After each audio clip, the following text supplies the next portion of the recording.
This was the chaotic scene Wednesday morning just outside Hong Kong's legislature.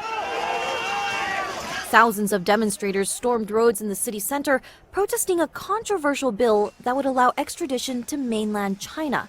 Joel Lobby was there. Right here in the heart of Hong Kong, it is absolute pandemonium this morning. There is an 8-lane highway that runs through the heart of this city that has been completely overrun with protesters. Tens of thousands in the middle, police on either side, but they are clearly outnumbered here. You get the sense on the ground that people have had enough. You can feel the anger. It is palpable. They want this seat of power in Hong Kong, which is across the road from me, to know that they have simply had enough, that this extradition bill, which critics say will open up all sorts of doors to mainland China to come in and nab criminals at their own will, they want Hong Kong's lawmakers to know that this is not acceptable and that this bill needs to be scrapped.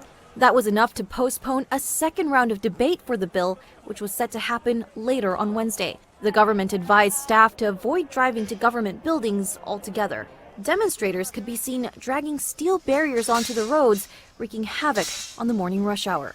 Riot police were quickly deployed, but protesters defied their calls to retreat. All this comes after Hong Kong saw one of its biggest protests in history on Sunday.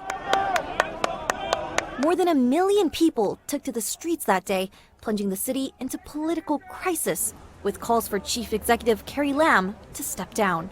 But Lam has stood defiant. She's vowed to press ahead with a controversial bill, and that law is backed by the legislature, which is mostly pro-Beijing. Since its handover from Britain, Hong Kong was meant to keep some autonomy until 2047.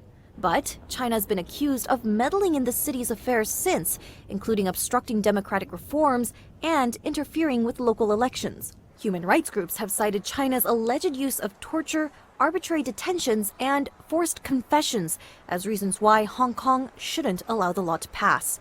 China denies accusations that it tramples on human rights.